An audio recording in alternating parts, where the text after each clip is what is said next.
le Centre national d'études spatiales. Donc je suis effectivement située à Doménil, dans le 12e à Paris. Je vous expliquerai, il y a plusieurs centres au CNES. Donc juste très rapidement, moi ça fait 22 ans que je suis au CNES. J'y suis arrivée après avoir fait des études d'ingénieur et un doctorat en sciences des matériaux. Doctorat entre l'ONERA, donc qui est un gros centre de recherche aéronautique aérospatiale, et l'INSA de Lyon, et son laboratoire matériaux. Et puis ensuite, j'ai postulé au CNES, et en fait là, j'ai eu deux coups de bol. D'une part, j'ai bénéficié de la fameuse loi des 35 heures qui permettait au CNES d'ouvrir des postes non prévus au départ. Donc j'ai pu répondre à une offre qui est arrivée comme ça. Et deuxième coup de bol, l'offre à laquelle j'ai répondu n'était pas vraiment mon profil, mais ça tombe bien, elle était mal rédigée. Donc juste un petit retour d'expérience, n'hésitez pas à postuler à des offres qui ont des postes qui ne sont pas vraiment votre profil, ça peut quand même marcher, quoi. Donc je suis depuis 22 ans là-bas, du coup ça passe très vite. J'aime beaucoup cette maison et c'est pour ça que j'en suis critique aussi, parce que j'ai à cœur qu'elle ait un avenir et une plus-value dans, on va dire, dans son environnement et pour la nation, pour l'Europe, même si c'est un peu grandiloquent ce que je dis là, c'est vraiment son objectif. Donc je suis ravie de la présenter et puis donc n'hésitez pas à m'interrompre quand il y a des choses qui ne sont pas claires. Alors on démarre. Je vais d'abord vous expliquer ce que c'est que le CNES. Donc j'ai une infographie qui résume très rapidement. On pourra toujours revenir dessus de manière un peu plus détaillée si besoin. Mais là en gros c'est une infographie qui vous montre quelques chiffres clés et quelques grands mots-clés. Donc le CNES, Agence spatiale française. Ce qui signifie qu'on est là pour proposer au gouvernement la politique spatiale de la France, qui s'inscrit très fortement dans un cadre européen, puisque historiquement, on va dire, la France a été pas mal à la manœuvre sur les systèmes spatiaux, avec la filière Ariane notamment, mais ensuite, bien évidemment, on a construit l'Europe et le spatial a été un bon démonstrateur d'européanisation, avec un partage des compétences, un partage des développements, de l'industrialisation de l'Europe, avec toujours effectivement la France en fer de lance. Et on va dire qu'on a partagé depuis 40 ans, 60 ans d'existence du CNES, cette première intention qui était française, général de Gaulle, a vraiment une volonté de créer l'Europe à travers ces systèmes-là. En haut à gauche, vous voyez les 4 priorités stratégiques, c'est-à-dire en gros les 4 grosses missions qui se déclinent avec plein de projets derrière. Donc la première, c'est renforcer l'autonomie stratégique. Je vais revenir dessus après. La deuxième, soutenir la compétitivité de l'écosystème spatial. Je vous expliquerai également. Faire rayonner l'excellence scientifique et s'engager pour un monde durable. Donc quand on a dit ça, derrière, il y a effectivement plein de projets qui sont des projets de satellites, des projets de fusées qu'on appelle chaîne des lanceurs, mais aussi des projets d'utilisation de la donnée spatiale. Et puis donc au profit de la société, au profit des différentes l'écosystème que je vais vous décrire ensuite. Le CNES, c'est 2400 personnes, ça va être marqué quelque part, voilà, là-haut à droite. C'est une coopération avec 45 pays différents. Il y a plus de 100 projets spatiaux, qui sont des projets dans le cadre des lanceurs, ce que je vous disais, dans le cadre des satellites, dans le cadre de la donnée, et dans le cadre de télécommunications, et le dernier c'est sciences. Donc ça, c'est les 4 grands, on va dire, les 5 grands axes. On a aussi, ce qu'il faut retenir, c'est qu'on est un petit peu, on n'est pas un centre de recherche, mais on n'est pas l'industrie non plus. On est vraiment, on va dire, dans une espèce de fonction de transfert entre les deux. Donc, de fait, on a énormément de liens avec les labos, qui sont très variés dans leur contenu, qu'ils soient scientifiques, mais aussi potentiellement sociologiques, économiques, et pourquoi pas sciences humaines, même si ça reste, à mon goût, encore trop peu. Mais ça explique aussi pourquoi on a 100 thèses tous les ans proposées, qui sont des thèses principalement scientifiques, mais pas que. Il y a aussi des propositions de thèses sur du multidisciplinaire, pourquoi pas sur la sociologie également. Donc voilà, je vous le dis parce que c'est toujours intéressant d'aller voir, on est assez divers, et il peut y avoir des places d'intérêt pour tout le monde. Et j'imagine que dans l'avenir, ça pourrait être d'autant plus multidisciplinaire et transdisciplinaire et ouvert vers des sciences qui ne sont pas les sciences dures, on va dire, comme on aime simplifier les choses. Le spatial en France, c'est 37 € par habitant et par an. Je vous le dis parce que c'est pas rien, mais ce qui fait de nous aussi la deuxième nation, après les États-Unis, qui consacre le plus de budget au spatial. C'est important parce que ça veut dire qu'on a quand même une responsabilité derrière sur ce qu'on utilise, sur ce qu'on fait de l'argent public. Et c'est vraiment au cœur des salariés du CNES d'avoir ce bon usage de l'argent public. Je le dis parce que c'est ce qui fait que parfois on râle beaucoup aussi quand on voit comment est dépensé l'argent. On est des râleurs, mais on aime bien notre boîte, c'est pour ça qu'on Voilà, donc je passe là, mais bien évidemment on pourra revenir là-dessus. Hein. Il y a une planche qui revient sur les 4 grandes priorités dont je vous ai rapidement parlé tout à l'heure. Donc quand on parle de renforcer l'autonomie stratégique, ça veut dire clairement que la France se veut d'avoir un accès indépendant à l'espace. Donc c'est pour ça qu'elle a été à l'origine de la filière Ariane, des lanceurs qui permettent justement de pouvoir envoyer dans l'espace ce dont on a besoin. Donc bien évidemment les besoins institutionnels, ce qu'on appelle besoins de défense, d'observation de la Terre, etc. Mais aussi, et ça c'est une particularité de la filière Ariane, mais aussi des satellites commerciaux, donc de télécommunications par exemple. Et on va dire le business model d'Ariane est fait principalement sur des satellites commerciaux. Et c'est à l'inverse de tous les autres, quasiment tous les autres lanceurs des autres pays. Hein. Je le précise parce que c'est important, et ce qui fait que la conjoncture, on va dire l'équilibre économique est toujours assez difficile à trouver. C'est beaucoup plus facile pour un pays, ou là pour le coup pour l'Europe, ce serait beaucoup plus facile de dire qu'on garde un lanceur uniquement pour les besoins stratégiques de l'Europe, et finalement, quels que soient les objectifs commerciaux. Ça ne marche pas en Europe parce que les pays européens veulent un lanceur le moins cher possible, et le faire le moins cher possible entraîne de le proposer au commerce, on va dire, de manière générale, pour pouvoir augmenter le nombre de lanceurs produits et donc baisser les coûts, quoi.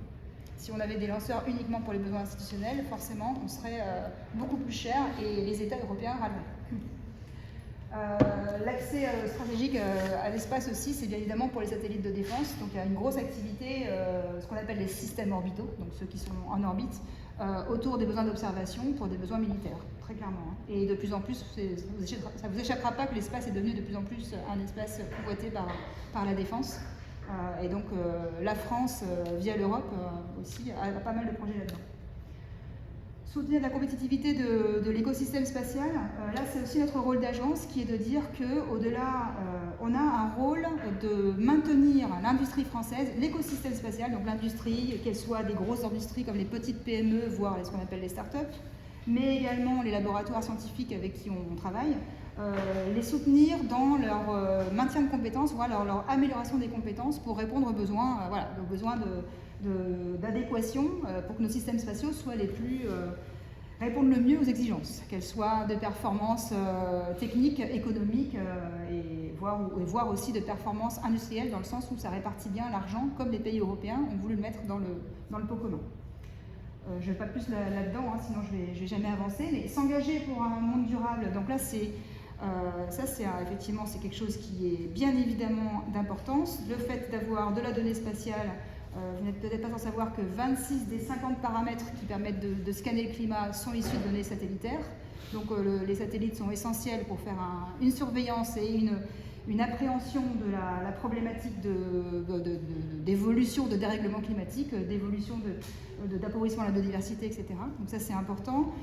Au-delà de ça, moi je pense qu'en tant qu'agence, on a aussi un certain nombre de valeurs et de propositions à faire pour la société, pour aussi peut-être notre écosystème d'industriels et de laboratoires. Et ça nous demande aussi d'être assez irréprochable et d'éviter tout greenwashing. Donc ça, je le dis comme ça, c'est pas évident, hein, mais c'est d'importance. Et puis enfin, faire rayonner l'excellence scientifique. Je vous ai dit, on est vraiment la fonction de transfert entre le monde scientifique, qui soit fondamental appliqué, vers l'industrie.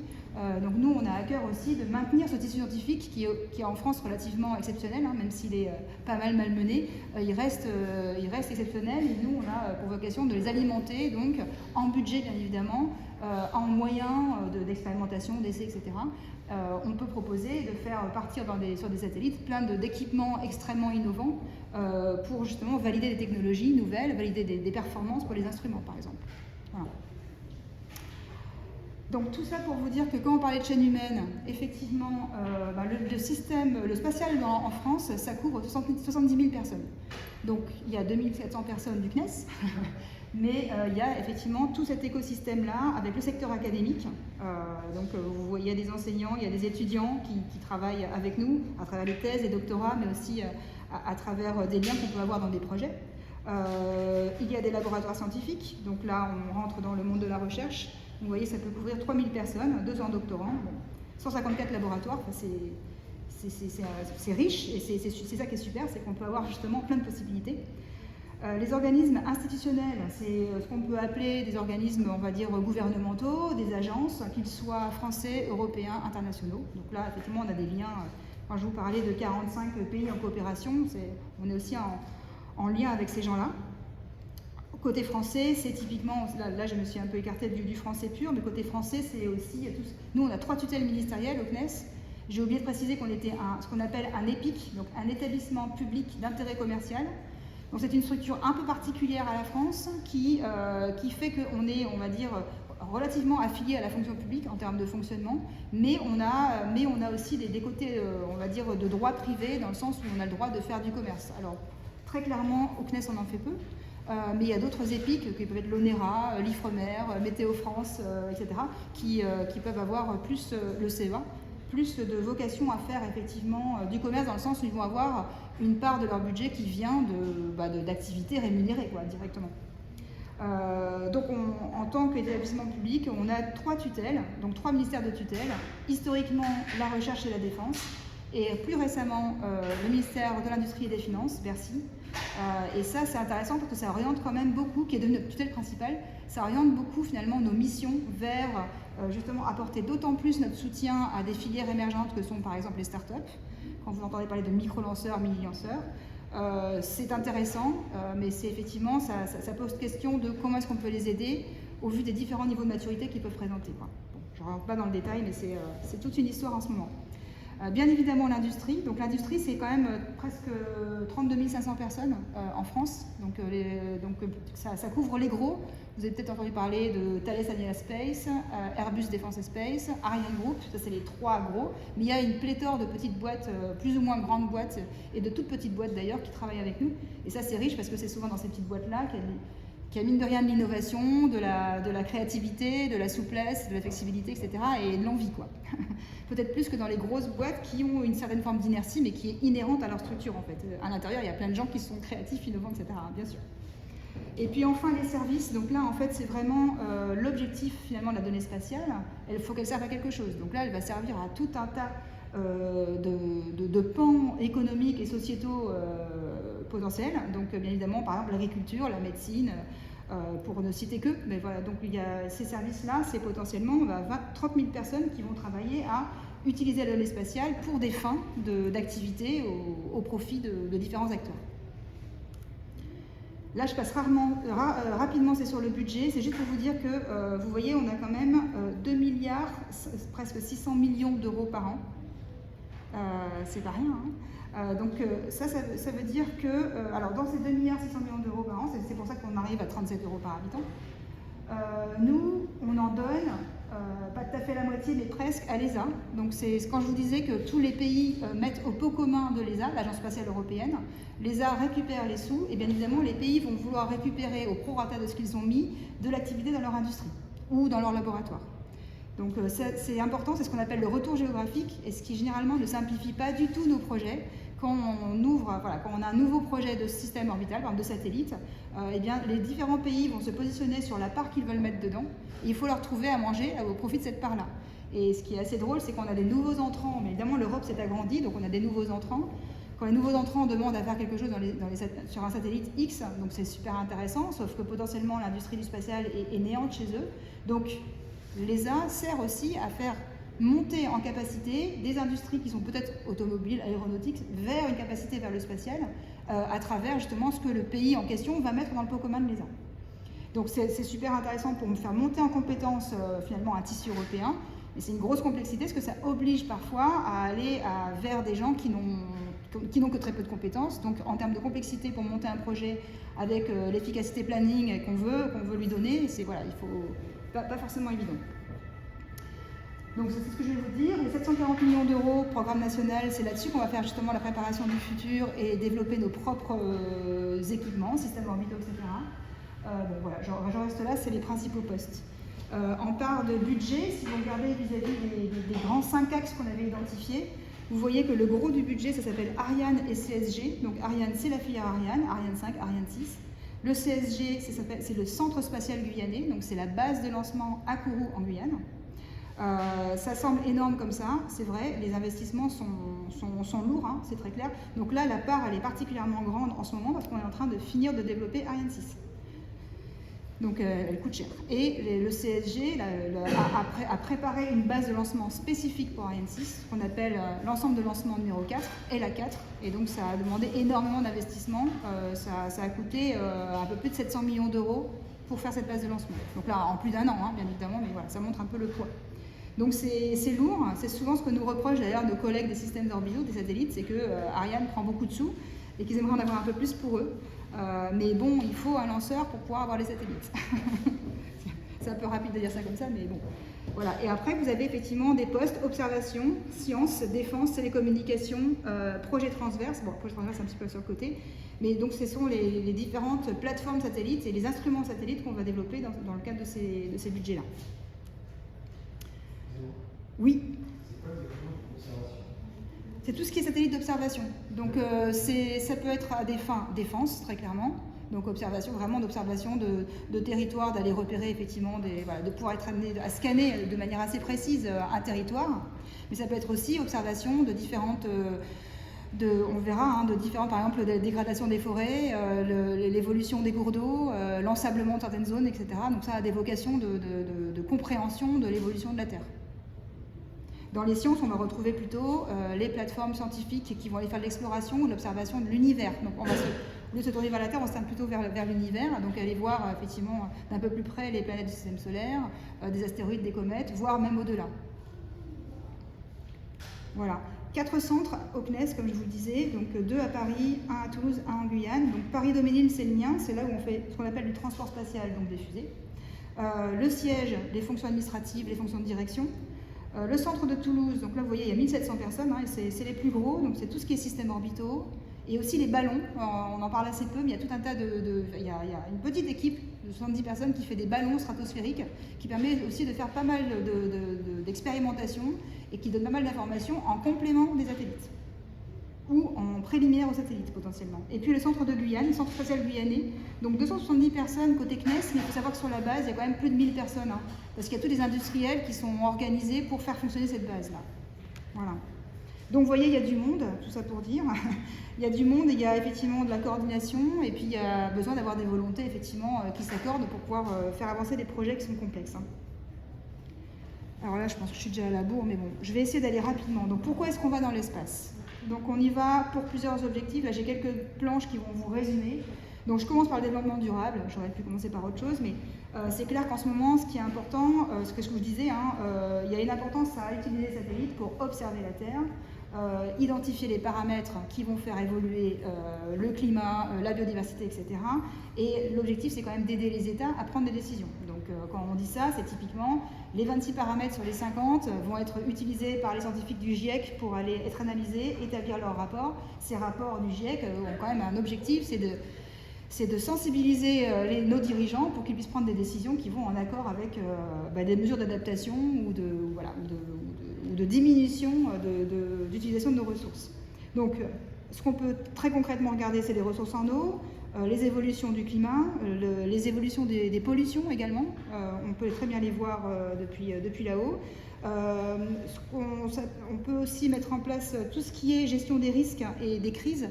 Le CNES a mis en place il y a longtemps maintenant, et c'est maintenant une charte qui a été partagée avec le monde entier, une charte de crise qui permet de mobiliser les satellites internationaux au-dessus d'une zone où il y a eu un tsunami, un tremblement de terre, un séisme, enfin voilà, un tremblement de terre, un tsunami, etc., une tempête, un ouragan. On peut mobiliser très rapidement des satellites en quelques heures pour faire un état de la situation et pouvoir dépêcher des secours beaucoup plus rapidement.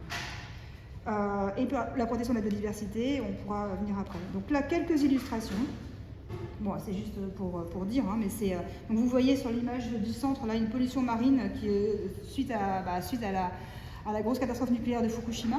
Donc là, on peut très bien le scanner, voir son évolution. Donc là, c'est une image fixe, mais bien évidemment, on peut montrer son évolution et puis prévenir ou pour mieux comprendre comment ça a impacté finalement potentiellement les écosystèmes marins, mais aussi également les répercussions que ça peut avoir sur nous. Vous avez en bas les inondations du Bangladesh. Vous pouvez bien évidemment voir par satellite comment les lits des rivières se sont étalés, et puis quelles sont finalement les zones qui ont été plus impactées, et celles qu'il faut aller secourir peut-être en premier. Voilà, ça c'est des exemples. Derrière, en termes de protection de la diversité, les images satellitaires permettent de regarder avec un scan assez précis finalement, parce que maintenant on a des degrés de précision extrêmes, hein. On est de l'ordre de dizaines de centimètres, on va dire. Donc on peut aller regarder les états de végétation, les évolutions des végétations des forêts tropicales par exemple. On peut aller regarder aussi, ça c'est un satellite qui va, biomasse là au milieu, c'est un satellite qui est en projet là. L'objectif c'est de pouvoir aller scanner la biomasse au sein d'une forêt, y compris en allant quantifier la masse de troncs. Donc on peut aller faire des choses qui sont très précises, même depuis le dessus, quoi. Et puis il y a le projet Planet Labs, là c'est autour des coraux, des récifs coralliens. Donc bien évidemment comprendre l'évolution de ces récifs coralliens qui sont centraux, hein, dans l'équilibre des systèmes marins. Donc il y a des projets comme ça très précis où les satellites peuvent apporter pas mal d'informations. Là j'ai mis aussi une planche autour des petites balises Argos, parce que les balises Argos on en utilise partout, et elles ont été miniaturisées et on les met partout. Enfin, c'est-à-dire qu'on les met sur tout un tas d'animaux, déjà parce que alors les animaux de type animaux migrateurs, ça va permettre de voir finalement leur chemin de migration, de pouvoir éventuellement évaluer finalement les freins qu'ils rencontrent. On s'est rendu compte qu'il y avait des cigognes par exemple qui se noyaient dans les châteaux d'eau et qui se prenaient des lignes de basse tension. Bon, ça permet de pouvoir justement essayer de trouver des possibilités éventuellement d'enterrer ces lignes ou de retrouver quelque chose de safe pour eux vis-à-vis des châteaux d'eau par exemple, hein. Ce qui est intéressant aussi en connaissant les migrations comme ça et leurs couloirs de migration, c'est de voir aussi les maladies potentiellement transmises par les oiseaux. La grippe aviaire notamment, ça permet de comprendre où sont les nids finalement, où sont les incubations, et puis éventuellement connaître les tracés et donc anticiper les potentielles maladies après vers les humains. Ce que vous avez au milieu, là, autour de la calotte polaire, là, c'est les relevés de température réalisés par des éléphants de mer. C'est super, les éléphants de mer. Donc température, pression, salinité de la mer, on leur met des petites balises Argos qui montrent leur positionnement, mais aussi des capteurs. Et donc en fait ce sont des auxiliaires scientifiques. Ça permet de scanner de manière très précise finalement tout un tas de données qu'on n'aurait pas par ailleurs. S'il fallait mettre un tas de balises comme ça dans la mer, on y passerait des lustres. Donc là, on s'est autorisé à utiliser les éléphants de mer pour ça. Bien évidemment, ces évolutions de température, de salinité, de pression, etc. dans l'eau, c'est bien évidemment des marqueurs pour les évolutions climatiques, donc d'importance. Et en complément à ce qu'on peut voir à travers les satellites, par d'autres données, par d'autres moyens de capteurs. Protection de la biodiversité, c'est aussi potentiellement apporter une aide des agriculteurs pour l'irrigation de leurs champs. Là, vous avez typiquement les champs de céréales au Texas.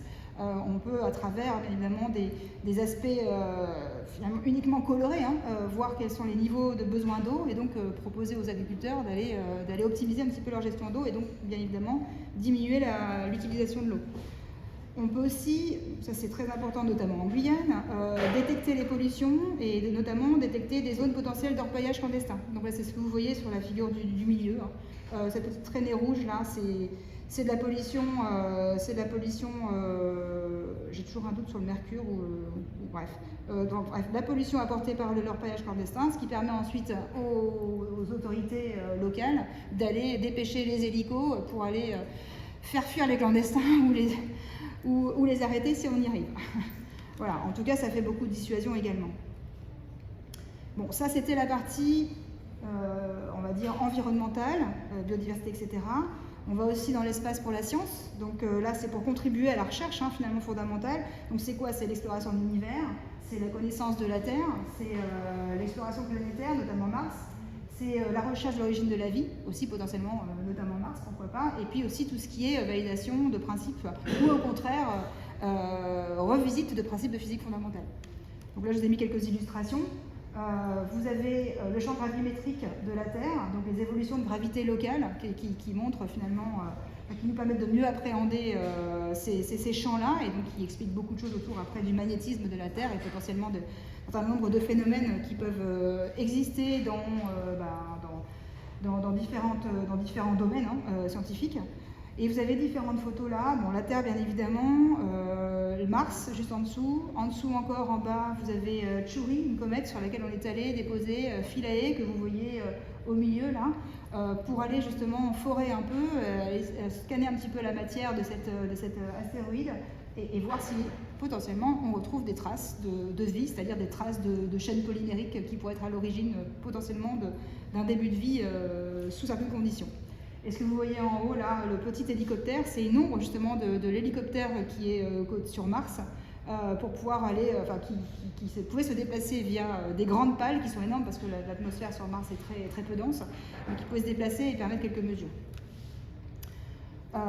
Pourquoi aller dans l'espace? Là, effectivement, il y a aussi la partie recherche fondamentale, et puis exploration de l'univers, compréhension de la formation des galaxies. Donc là, je vous ai mis une petite vue de JWST, c'est le James Webb Space Telescope, que d'ailleurs Ariane 5 a lancé en décembre dernier, et qui est le plus gros télescope inimaginable là qu'on a lancé dans l'espace, qui est un objet extraordinairement énorme et extraordinairement complexe. Donc vous voyez en fait des panneaux, là, c'est les panneaux solaires et puis les voiles qui permettent de protéger le satellite du rayonnement solaire, donc voilà, qui se reconfigure au fur et à mesure de son positionnement par rapport au Soleil. Et JWST a effectivement montré déjà des images, j'ai peut-être suivi, des images qu'on n'avait jamais vues en termes de précision, qui sont effectivement des choses assez extraordinaires à l'œil.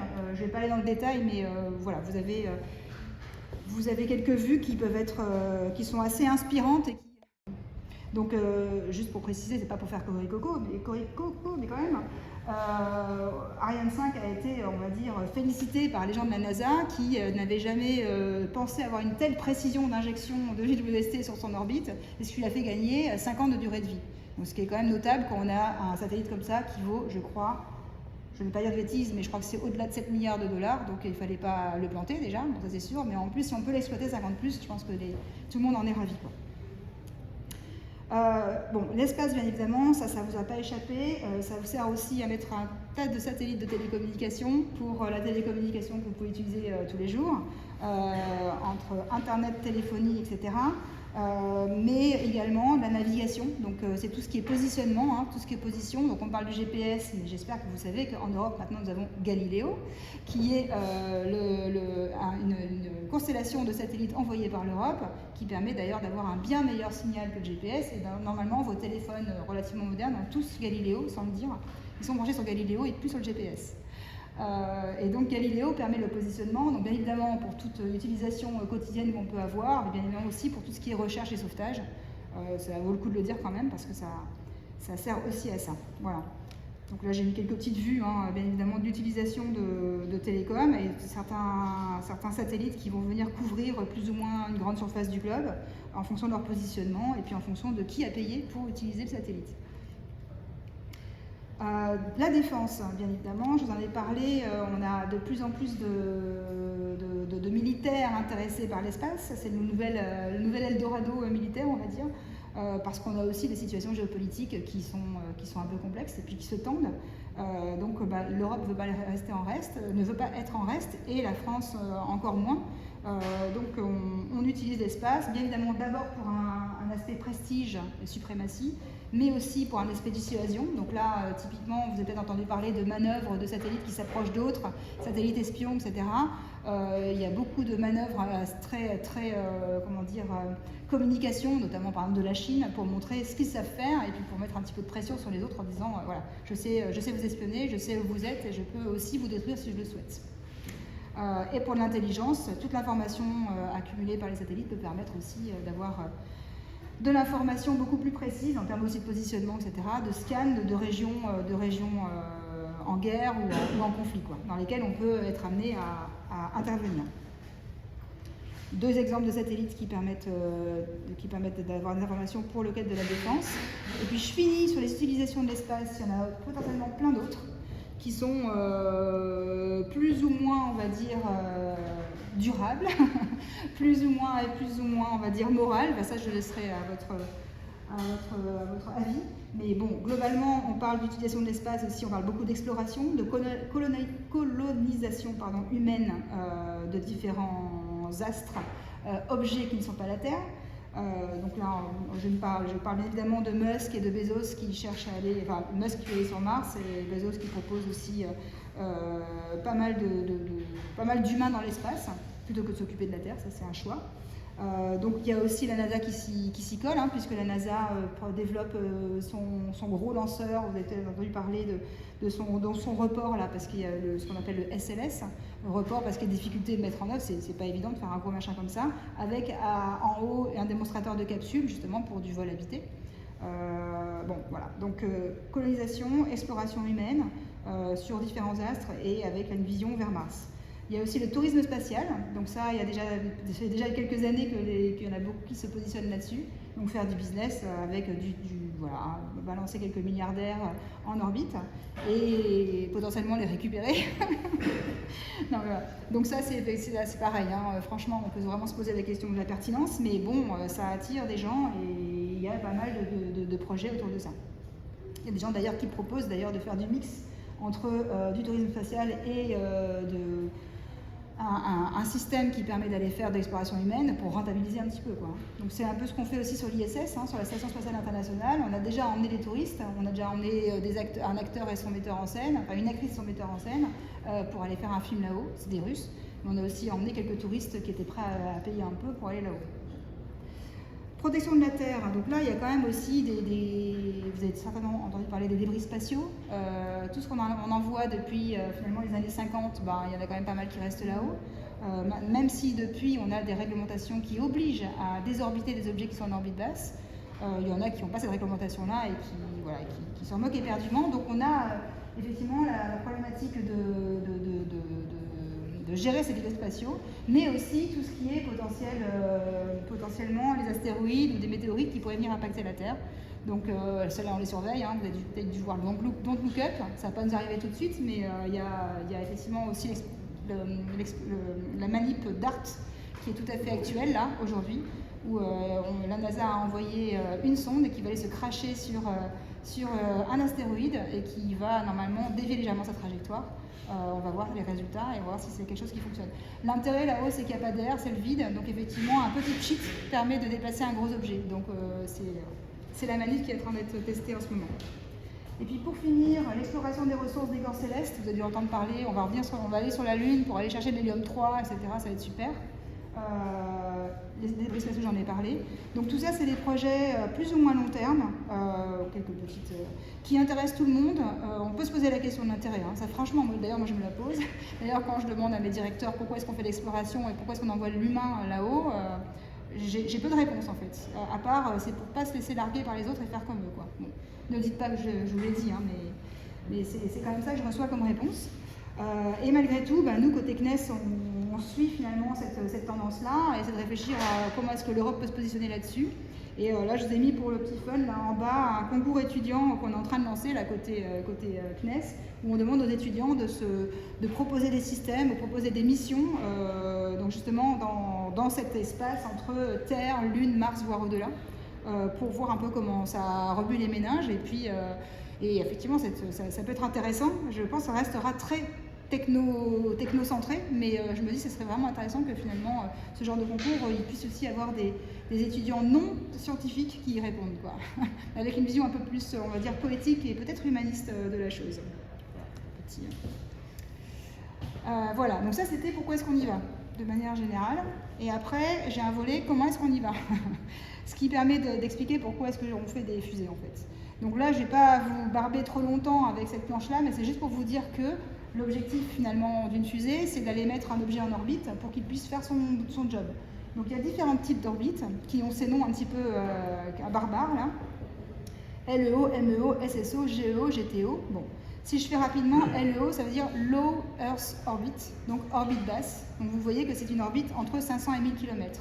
Donc on reste relativement bas. L'objectif, c'est d'aller scanner très rapidement l'ensemble de la surface du globe. On est un peu comme l'ISS qui fait le tour du globe en 1h20, je crois de mémoire. Quand on est à cette altitude-là, l'ISS est à 400 km, on est à peu près sur ce rayon d'action. Donc ce qui permet d'avoir une image d'un même endroit du globe à peu près tous les jours, ou peut-être, voilà. Donc ça peut servir justement pour les satellites d'observation, typiquement. L'orbite SSO, ça veut dire Sun Synchronous Orbit. Donc c'est une orbite qui est synchronisée sur le Soleil, ce qui veut dire qu'en fait, elle va se mettre finalement dos au Soleil et suivre le mouvement du Soleil autour de la Terre pour profiter de l'ensoleillement maximum et donc justement du bon éclairage, si je résume ainsi. Et c'est aussi pour des besoins d'observation généralement. MEO, donc MEO j'ai un doute sur le M, mais en gros c'est les orbites qui sont utilisées pour les satellites de positionnement, Galileo, GPS, etc. Donc ceux-là ils vont pouvoir déployer des constellations pour pouvoir justement scanner des zones précisément sur les niveaux de positionnement et pour le guidage, la navigation, etc. GTO et GEO, ce sont des orbites qui sont liées. GTO ça veut dire Geo-Transfer Orbit et GEO ça veut dire Geo-Earth Orbit. Donc en gros, une orbite GTO, c'est une orbite de transition pour aller vers la GEO. Et la GEO, c'est une orbite, on est à 36 000 km, et généralement on est sur un point fixe par rapport à la Terre. Donc on va tourner autour de la Terre avec ça. Donc on va scanner typiquement ce point fixe. Donc c'est typiquement ce qui est utilisé par les satellites de télécommunication. Eux, ils veulent rester sur un même point de la Terre pour aller balancer le flux Internet ou le flux de télécom, etc., de télévision, etc. Voilà, donc ces différentes orbites, alors j'ai pas parlé de l'ESCAPE, donc l'ESCAPE c'est ce qu'on appelle l'orbite de libération, donc là en fait on va donner la vitesse qui va bien pour libérer l'objet de l'attraction de la Terre, toutes les autres restent autour de la Terre et utilisent la gravité de la Terre pour pouvoir travailler on va dire, là c'est typiquement des orbites pour des sondes d'exploration pour aller voir ailleurs qu'autour de la Terre, aller vers la Lune, aller vers Mars, aller vers Jupiter, aller vers le Soleil, vers Mercure, etc. Voilà, donc tout ça, ça demande des trajectoires particulières. Chaque fois, le lanceur a un programme de vol spécifique en fonction de là où veut aller le satellite, évidemment. J'ai mis quelques petites... Voilà, j'ai rappelé la problématique des débris spatiaux par les petites images que vous avez là. Là, c'est une sorte de simulation, mais qui montre le nuage de débris qu'on a autour de la Terre, notamment en orbite basse. C'est un véritable problème parce que, bien évidemment, c'est quelque chose qui est exponentiel. Donc un débris qui va venir impacter un autre débris sur sa course va se fragmenter en de multiples débris qui eux-mêmes vont fragmenter, etc., etc. Donc c'est un problème exponentiel. Donc on en a pris conscience et on s'est rendu compte que si on ne faisait rien, en 15 ans on ne pouvait plus traverser cette couche-là sans endommager le satellite qu'on est en train de lancer, quoi. Voilà. Donc il y a tout un tas, par contre, c'est un peu comme l'environnement sur Terre, il y a tout un tas de projets mais qui ne trouvent aucun financement parce que pour l'instant personne ne s'est confronté véritablement au projet, au problème, si je résume. Vous avez aussi des orbites en géostationnaire qui sont aussi polluées. Alors celle-ci, on va dire que c'est pas qu'on s'en occupe pas, mais on est à 36 000 km et c'est beaucoup plus dispersé. On a moins de problématiques là-haut. C'est pas pour ça qu'il ne faut rien faire. Hein. Donc les stratégies, juste pour vous dire, il y a quand même des lois, on va dire des lois internationales qui doivent se décliner dans tous les pays qui sont des pays de lancement de fusées. Lorsque maintenant on met un objet qui va en orbite basse, on est obligé de désorbiter. Donc on est obligé de le faire rentrer dans l'atmosphère, qu'il brûle dans l'atmosphère et qu'il ne reste pas là-haut. Le fait de brûler dans l'atmosphère, il n'y a plus d'impact au sol. Hein. Enfin, en tout cas, on fait en sorte que lorsqu'il brûle dans l'atmosphère et qu'il rentre, il rentre de manière contrôlée sur une zone où il n'y a pas d'humains, il n'y a pas de biens, etc. Sur les orbites géostationnaires, on est beaucoup trop haut pour avoir suffisamment de carburant pour revenir. Donc ce qu'on fait, c'est qu'on a une orbite qu'on appelle cimetière, qui est 1000 km au-dessus ou 1000 km en dessous de l'orbite géostationnaire, dans laquelle on vient mettre les étages de lanceurs ou les satellites qui ne sont plus actifs, quoi. Voilà la stratégie. Et donc pour envoyer ces machins-là là-haut, il faut des fusées, ce qu'on appelle nous des lanceurs, donc ça lance. Hein. C'est le terme, on va dire, un peu officiel. Et donc l'objectif, c'est de lancer haut, puisque c'est minimum 200 km d'altitude, et vite, parce qu'il faut au moins 28 000 km/h pour être en orbite. Voilà. Donc c'est la vitesse de satellisation, en dessous de laquelle on va finir par retomber gentiment, attiré par la Terre, au-dessus de laquelle on peut être libéré, justement. Alors là, j'ai des petits films, mais pas trop longs, j'espère. Je vais peut-être vous faire des petites... voilà, j'ai fait un petit film de lancement. Là, vous voyez pas. On a un peu moins d'une heure, ça va. Ouais, mais attends, j'ai encore plein de trucs à raconter. Hein, donc, tu sais. Alors, vous n'avez pas de son par contre. Zut. Je sais pas si je peux en mettre là. Bon, c'est pas grave. Donc, vous voyez un lancement d'Ariane. Là, c'est juste le décollage. Après, je vous montrerai des petites choses plus précises. Donc, en gros, je vous montrerai après comment c'est fait un lanceur. Mais en gros, on allume d'abord le premier étage pendant 7 secondes. On fait des vérifications. Et après, on allume les 2 gros boosters sur les côtés qui, eux, une fois qu'ils sont allumés, ils ne peuvent plus s'éteindre. D'où le check du moteur central qui est hydrogène-oxygène. ça décolle, et ensuite vous voyez que vous avez les deux boosters qui crachent beaucoup, mais le moteur central est toujours allumé. Lui va continuer sa course après. Une fois que les deux boosters sont vides, on les largue. Le principe d'une fusée, en fait, c'est que ça a plusieurs étages, plusieurs morceaux, qui vont faire un bout du chemin pour aller jusqu'en orbite. Et donc dès que cet étage-là ne sert plus, on le largue, puisque l'objectif c'était pas de se traîner de la masse morte, ce qui va être extrêmement dommageable pour la performance du lanceur. Donc là vous n'avez pas le son, mais bon, tant pis, ça crache énormément, ça fait beaucoup de bruit, c'est assez impressionnant.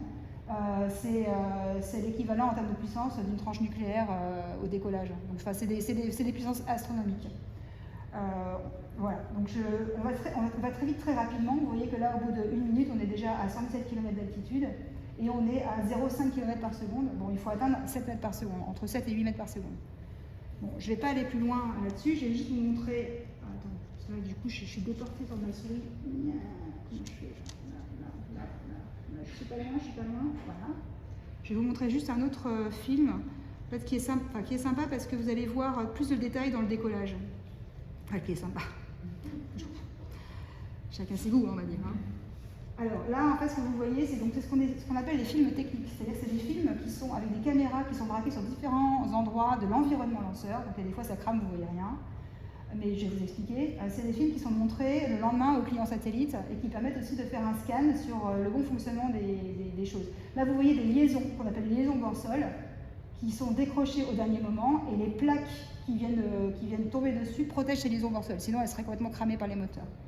Vous voyez le moteur Vulcain, là, dont je vous parlais tout à l'heure, hydrogène-oxygène, qu'on fait d'abord cracher pendant 7 secondes, faire le check, et ensuite on allume les moteurs sur les côtés. Donc là, vous allez voir dans certains... Voilà, la caméra ne résiste pas. Là, vous le voyez d'un angle un peu extérieur, et vous voyez des déluges d'eau. Vous voyez peut-être pas bien là-bas, au fond à droite, vous voyez la flotte qui commence à s'écouler. Donc il y a un château d'eau entier qui est dédié au déluge, un château d'eau qui fait 80 mètres de haut, qui vient balancer de la flotte là-dessus pour éviter, pour refroidir les ensembles, les moyens sols en fait, qui sont autour. Donc Ariane est sur une table de lancement, vous voyez, il y a des ombilicaux, ce qu'on appelle, voilà, ce que vous voyez comme câblage là, qui vient se décrocher, des ombilicaux qui viennent connecter le lanceur jusqu'à des servitudes sol pour alimenter l'électricité, faire des remplissages d'oxygène-hydrogène jusqu'au dernier moment, pour alimenter aussi en pressurisation des cavités, en azote ou en hélium, pour protéger les équipements électroniques. Vous voyez tous ces pendulages là qui se déconnectent lors du passage du lanceur. Et les petits machins blancs que vous voyez, c'est un équivalent de plaques polystyrène qui viennent protéger jusqu'au dernier moment des organes un peu fragiles à la température. Et donc vous voyez effectivement ce mât, ce qu'on appelle le mât lanceur, là, qui, avec des bras, je ne sais pas si vous avez vu ces bras-là, vous les voyez connectés, là, qui viennent se déconnecter. C'est des bras qui viennent de se remettre comme ça. C'est parce qu'en fait l'étage supérieur est aussi en oxygène d'hydrogène, et donc on vient remplir jusqu'au dernier moment, parce qu'il y a du dégazage, enfin, comme c'est des ergols qui sont cryogéniques, je ne sais pas si vous voyez, c'est-à-dire qu'ils sont respectivement à moins 273 Kelvin et degrés Celsius et moins 170 degrés Celsius. Ils sont au contact guyané à l'extérieur, qui est entre 25 et 35 degrés. Il y a forcément de l'évaporation, donc on est obligé de faire le plein jusqu'au bout, quoi. Donc vous voyez, voilà, là-haut, ces bras qui se décrochent à 7 secondes avant le H0. Bon. Je ne vais pas faire plus, je vais juste vous montrer si j'arrive à manipuler la souris. Elle est là. On va aller un peu plus loin pour que je vous montre un petit peu, une fois qu'on a décollé, parce que là vous voyez sous tous les angles, mais est-ce que je vais y arriver? Oui, je vais y arriver. Donc là on décolle. Et ensuite vous voyez, on va aller un peu plus haut, on prend un peu de champ, on va dire. On prend un peu de champ, et c'est vrai que ça fait comme un lever de soleil dans la nuit guyanaise. Ça c'est clair, ça fait du jour partout, c'est très impressionnant. Et ensuite ce que je vais vous montrer, c'est que finalement on va voir les deux boosters se séparer. J'essaie de vous les montrer, je sais plus exactement à quel niveau c'est. Donc là, on a l'impression que le lanceur se couche, mais c'est vraiment une impression d'optique. Il va vraiment tout droit. Il va tout droit, le plus verticalement possible, pour atteindre le plus court chemin. D'un point A à un point B, c'est la droite, donc c'est ce qu'il fait. J'essaie de vous montrer, voilà. Est-ce qu'on va voir la séparation booster? Il y a un moment, donc ce gros panache-là va se réduire. Et les deux boosters, donc les deux moteurs latéraux, vont finir par s'éteindre. Et on va voir la séparation. Et ensuite, c'est l'étage avec le moteur que je vous ai montré tout à l'heure, cryogénique, qui va prendre le relais. Et au fur et à mesure, voilà, vous voyez les boosters se séparer là. Et donc le lanceur qui continue son chemin avec son tout petit moteur qu'on voit à peine. Ça fait un petit point ensuite dans la nuit à peine visible. Ce qu'on a fait avant et qu'on ne voit pas là sur l'image, c'est qu'on a séparé la coiffe. Donc la coiffe, c'est l'ogive qui est en haut du lanceur, qui protège le satellite, ou les deux satellites, parce que sur Ariane, il y a plusieurs satellites.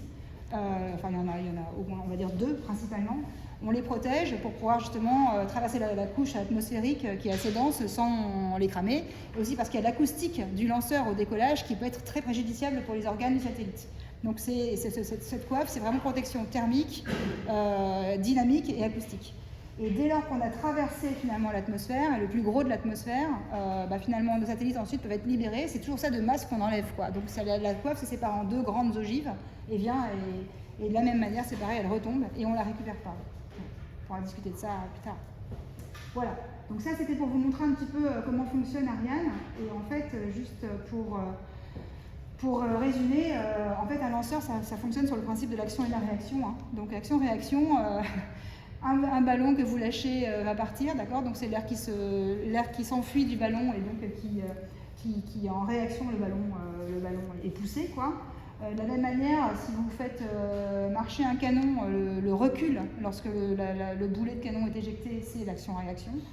Et si vous êtes dans une barque, vous embarquez plein de pierres avec vous, si vous êtes inspiré par ça, si vous balancez les pierres vers l'avant, vous voyez que la barque recule. Donc, voilà. C'est la même chose pour un lanceur. Donc on a cette poussée là qui est fabriquée par la combustion ce qu'on appelle les airballs, carburant-comburant, dans la chambre de combustion du moteur, qui crée une poussée énorme et le lanceur bien évidemment décolle. Bon, bien évidemment on dit comme ça, avec des valeurs qui sont assez extraordinaires sur les niveaux de vitesse et les niveaux de masse d'ergol, de masse de carburant qui sont mis en jeu chaque seconde, quoi. En une seconde, vous avez 4300 kg de matière qui est éjectée, par exemple. Et puis cette petite figure-là, c'est pour vous expliquer ce que j'ai essayé de vous dire vite fait pendant le film, c'est qu'effectivement un lanceur, ça fonctionne avec plusieurs étages, et chaque fois que l'étage ne sert plus, bien on s'en sépare. Donc Ariane, vous voyez, on commence par larguer les boosters, on a largué la coiffe, donc c'est ce que vous voyez là, largage de la coiffe. Ensuite, c'est le moteur principal ici. Une fois qu'il ne sert plus, il est aussi largué. C'est l'étage supérieur qui va continuer le boulot et qui lui est déjà en orbite. D'accord ? L'étage principal, lui, il n'est pas encore tout à fait en orbite. Hein, il est à 100-120 km. Donc c'est l'étage supérieur qui finit le boulot et qui va venir positionner le satellite ou les satellites sur leur orbite, soit de transfert, sur leur orbite basse ou leur orbite SSO, etc., que je vous disais tout à l'heure. Voilà. Et ces éléments-là retombent. Comme on est Kourou, c'est près de l'équateur et c'est en bord de mer, ça retombe dans l'eau. Donc c'est l'intérêt de Kourou, c'est qu'on est proche de l'équateur, donc on bénéficie de l'effet de fronde de la Terre pour pouvoir lancer en orbite. Donc on gagne un peu de vitesse finalement, déjà naturellement par la rotation de la Terre. Et on est proche de la mer, ce qui est intéressant pour justement pour être capable de pouvoir détruire le lanceur s'il y a un problème, qui retombe dans l'eau, donc pas sur les terres émergées, quoi, et l'histoire. Bien évidemment, on met des trucs dans l'eau, c'est des coques aluminium ou des coques acier. Donc on va dire que c'est l'équivalent, c'est pas satisfaisant, je suis d'accord, hein, mais c'est l'équivalent d'épaves de navire, quoi. Donc par contre, ce qui n'est pas satisfaisant, c'est qu'on ne récupère pas. Mais aujourd'hui, c'est le gros sujet du futur des lanceurs, c'est est-ce que la réutilisation est acceptable économiquement parlant, au-delà du fait qu'elle soit, on va dire, écologiquement plutôt intéressante, on va dire. Juste pour couper aussi court à pas mal de... Je ne sais pas, je vais avoir de vos questions, mais sur ces sujets-là, sur Ariane 5, si on fait le bilan, on va dire, environnemental d'Ariane 5, et notamment le bilan d'empreinte carbone de ce lanceur-là, si on prend les opérations de préparation du lancement, le premier poste d'émission de gaz à effet de serre d'Ariane, c'est la climatisation des bâtiments en Guyane. En Guyane. Donc c'est un environnement tropical, avec des bâtiments qui sont climatisés à 20 degrés, donc c'est avec des bâtiments qui sont fabriqués selon des normes non environnementales des années 70, 170, donc ce sont des passoires. Donc voilà, donc c'est le premier poste. Donc c'est pour ça que maintenant, quand on refait des bâtiments en Guyane, bien évidemment, on a appris, on sait les faire correctement et on essaye de limiter au maximum la clim. Le deuxième poste, c'est les voyages en avion transatlantiques par les missionnaires et les VIP qui vont voir un lancement. Donc les missionnaires, c'est les gens qui vont de métropole jusqu'à Kourou pour préparer le lancement. Et puis tous les VIP, tous les clients satellites et tous les gens qui viennent voir un lancement pour différentes raisons, qu'elles soient associées au lancement elle-même, ou que ce soit de la communication, etc. Bien évidemment, le lanceur, c'est pas neutre, hein, mais il arrive dans des postes, le lancement lui-même, le poste est vraiment pas dans l'épaisseur du trait, mais pas loin, quoi. Je ne parle pas de la fabrication et du développement, où là, effectivement, c'est des postes d'émissions carbone qui sont non négligeables aussi, et sur lesquels on essaie de travailler, mais avec une limitation forte qui est vraiment liée au retour géographique dont je vous parlais tout à l'heure. Lorsqu'on développe un lanceur, on doit en donner à manger à chacun. Donc, si Musk, il a de la chance, il peut faire tout dans un seul hangar, eh ben, nous, on est obligé de dispatcher finalement la fabrication, le développement de la fabrication dans ce lanceur pour pouvoir faire plaisir à tout le monde, en fait, en gros. Donc, c'est clair que ce n'est pas du tout compatible d'une rationalisation en termes de déplacement et de gestion de l'impact environnemental de ce machin-là. Voilà la complexité des choses. Donc voilà, là une petite planche sur Ariane 5, mais c'est juste, juste pour vous donner quelques chiffres un petit peu comme ça marquants. Moi, ce qui m'avait marqué en fait, c'est qu'une Ariane 5, pour la fabriquer, la développer, etc., c'est 700 000 heures. Donc c'est l'équivalent de la vie d'un homme en France, tout cumulé. Bon, il n'y a pas qu'un seul bonhomme, il y en a 600. Il y a 6 000 personnes qui bossent sur un lanceur. Mais voilà, c'est quand même assez. Ce qu'on peut dire aussi, c'est entre la première tôle qu'on va approvisionner et puis le lancement, il se passe 2 ans, quoi. Donc ça demande un temps non négligeable et ça montre un peu la complexité. Il y a un nombre d'étapes assez hallucinant. C'est presque un miracle que ça marche. Hein. Moi, franchement, vu les interactions, le nombre d'interactions et la complexité qu'il y a, à chaque fois, c'est assez bluffant, quoi. Alors, je vais essayer d'avancer quand même. Donc là, c'était Ariane 5. La suite, c'est Ariane 6. Donc Ariane 6 répond avant tout à une diminution des coûts de lancement. Donc là, on a fait Ariane 6, on a décidé d'Ariane 6, les Européens ont décidé ça pour justement titiller par la concurrence, et notamment la concurrence de notre ami Elon Musk et son Falcon 9, qui est un lanceur qui annonçait des coûts de mise en orbite qui étaient entre 2 et 3 fois moindres que Ariane 5 par satellite. Hein. Ariane en lance 2 d'un coup, mais bon, voilà. Donc, cela étant dit, entre ce qu'il annonce et ce qui est fait véritablement, c'est une autre histoire, mais peu importe, il y a quand même des diminutions de coûts notables.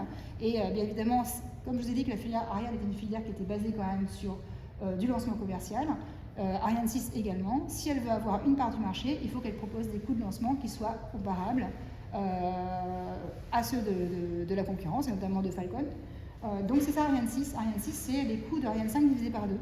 À ISO performance, donc à ISO masse de charge utile envoyée potentiellement. Donc comment est-ce qu'on fait ça? Alors clairement, on n'a pas de révolution de dingue sur Ariane 6. On va utiliser des briques qu'on a développées pendant des années en préparation du futur et on va essayer de rationaliser les choses. Donc rationaliser, ça veut dire déjà, sur Ariane 6, vous voyez qu'il y a 2 ou 4 boosters, les petits machins là sur les côtés.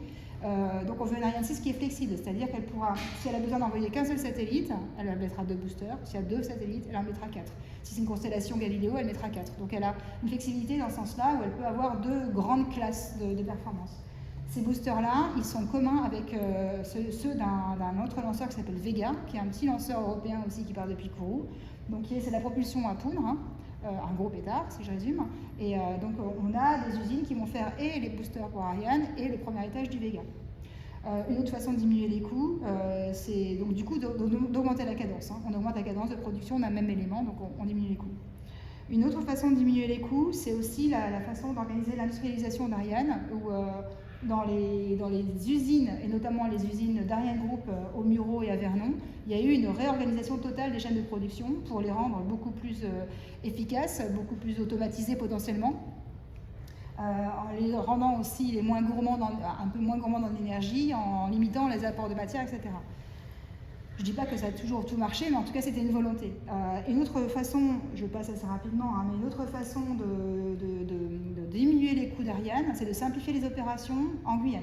Et notamment, Ariane 5 pour l'instant, enfin en Guyane et en métropole aussi. Ariane 5 est montée complètement à la verticale.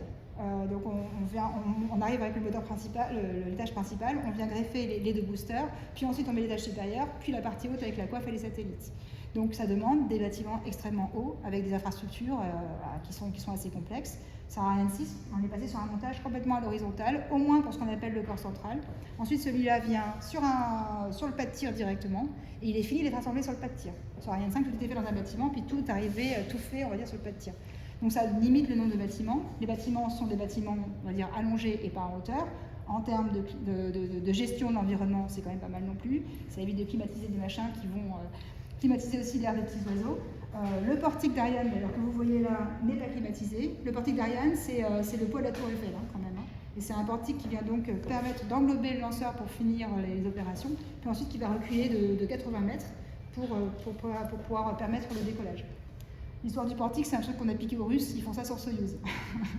Mais comme on a mis aussi Soyouz en Guyane, on a appris des Russes et donc on a collé ça sur Ariane 6. Voilà, donc ça, il y a des axes comme ça pour diminuer les coûts. Et ensuite, vous verrez que la prochaine étape, c'est aussi encore diminuer davantage les coûts. Ça, c'est juste une planche pour vous dire, alors vous voyez rien, mais c'est pas grave, c'est juste pour vous dire que Ariane 6 a bénéficié de toute la préparation du futur, des briques technologiques qu'on a pu faire mûrir, on va dire, pendant des années finalement. Qu'elles soient des briques, qui soient des moteurs. Donc typiquement, le moteur de l'étage supérieur, c'est le moteur Vinci qui a été, ça fait 20 ans qu'on le développe. Maintenant, on va pouvoir le mettre sur l'étage supérieur. Il a l'intérêt par rapport au moteur qu'on a aujourd'hui sur Ariane 5 d'être réallumable. Donc ça permet de faire des missions beaucoup plus flexibles qui demandent du réallumage et surtout de désorbiter l'étage supérieur. Je vous ai dit, obligation légale maintenant. Il y a plein de briques autour des matériaux, des équipements avioniques, tout un tas de choses que je ne vais pas rentrer dans le détail, mais tout ça finalement, ça bénéficie de l'argent que le CNES et aussi d'autres États européens ont pu mettre dans la préparation du futur. Ces petites briques-là trouvent leur place sur ce lanceur et permettent de faire baisser les coûts et d'augmenter la performance, ou de simplifier le système. Et donc la suite, après Ariane 6, la question c'est est-ce que la réutilisation est intéressante? Oui, non. Donc elle sera intéressante que si, économiquement parlant, elle tient la route, quoi. Donc côté Falcon, côté Musk, lui, il réutilise et effectivement, il peut revalider son étage, tout ça dans un endroit relativement unique, et il maîtrise la chaîne de A à Z. Comme je vous l'ai dit, nous, si on doit revalider, réutiliser, revalider, il faut qu'on voit si on peut faire toutes ces manips-là en Guyane, parce que s'il faut ramener le matos en métropole pour le revalider, le reconditionner, vous voyez l'impact, je ne parle même pas de l'impact environnemental, mais rien qu'économique. Et donc la structure du lanceur et l'organisation industrielle du lanceur doit être analysée pour voir si effectivement, côté filière Ariane, ça vaut le coup ou pas de réutiliser. Au-delà donc pour évaluer cette performance économique, il faut qu'on sache identifier quels sont les systèmes dont on a besoin pour réutiliser. Donc un système dont on a besoin, c'est typiquement de savoir récupérer l'étage en question.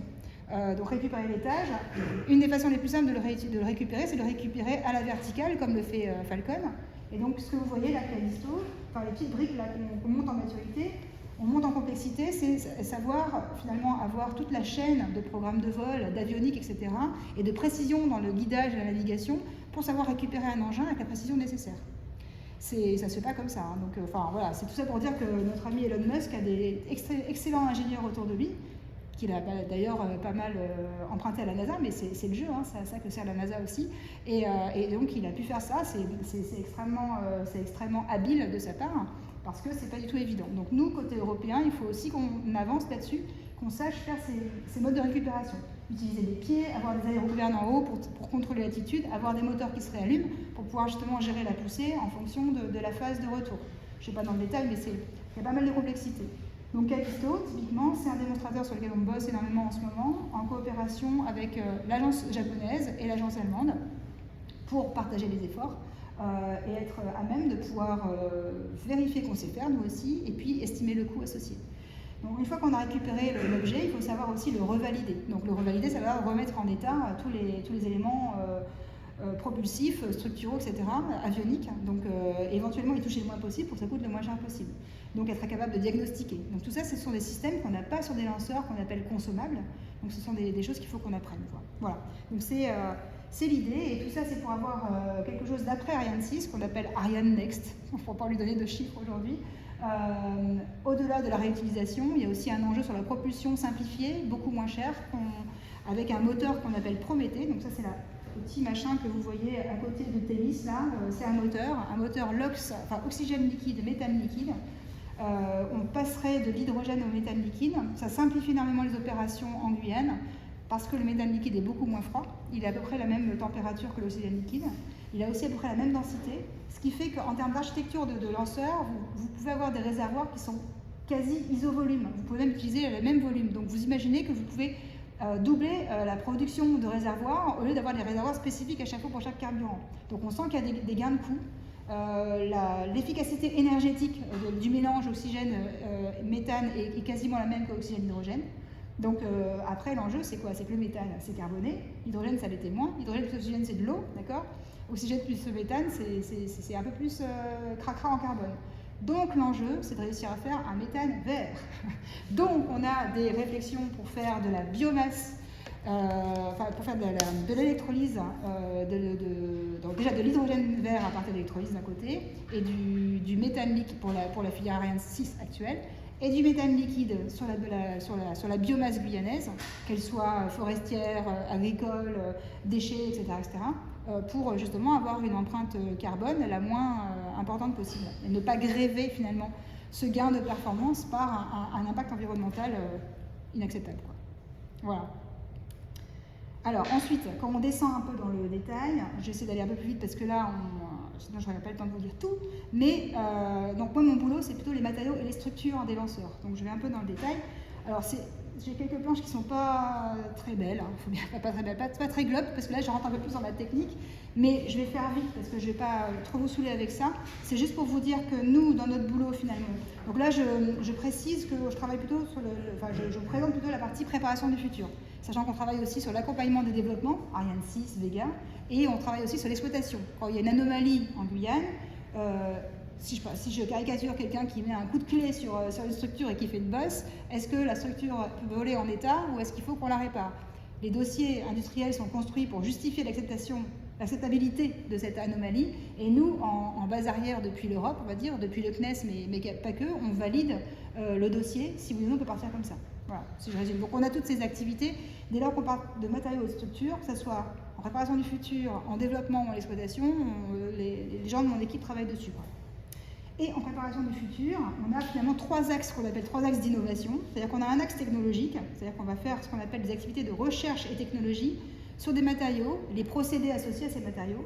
Donc quand on parle de procédés, c'est les procédés de mise en forme, d'usinage, éventuellement de dépose composite si on parle de composite, des procédés aussi d'assemblage, comment est-ce qu'on assemble différentes structures, boulonner, rifter, coller, etc. Et les procédés aussi de contrôle. Donc c'est pour être sûr que notre structure soit apte à voler, il faut qu'on ait une connaissance de son état de défaut, que ce soit des défauts issus du procédé de fabrication lui-même ou des défauts qui ont été intégrés à travers des anomalies, etc. Donc les procédés de contrôle, c'est des contrôles non destructifs et des contrôles destructifs.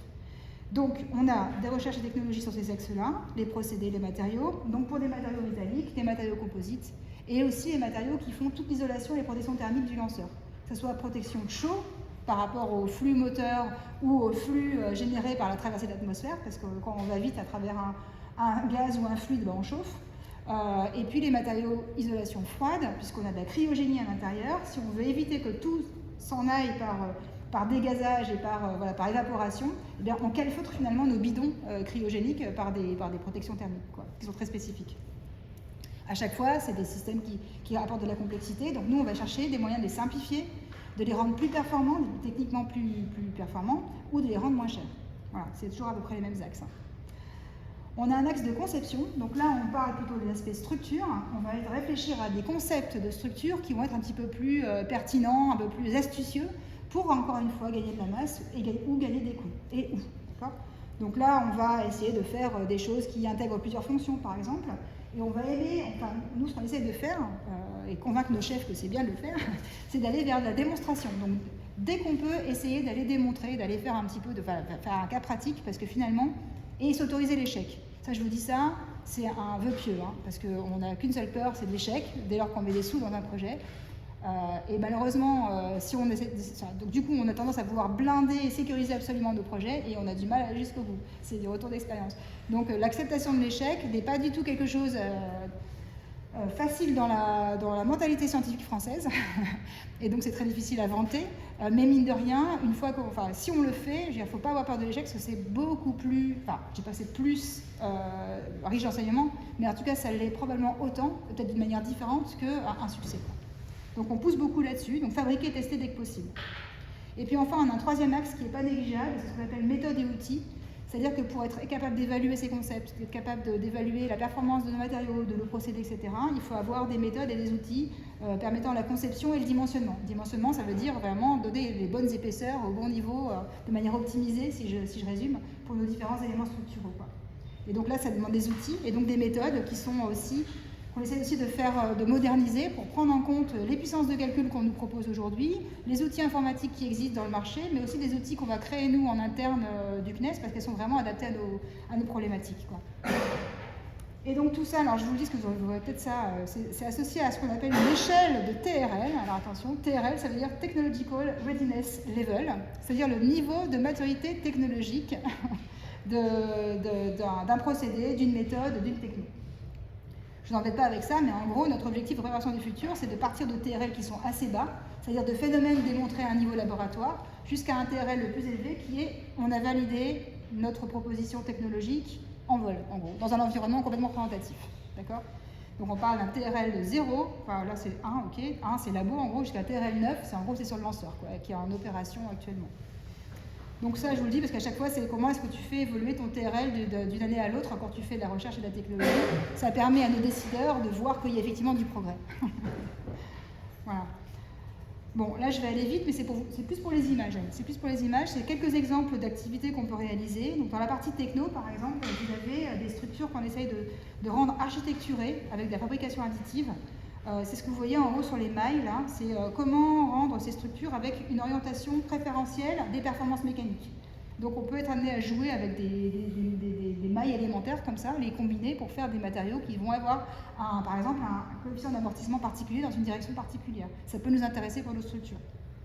En dessous, vous avez des nanotubes de carbone. Les nanotubes de carbone, ce sont des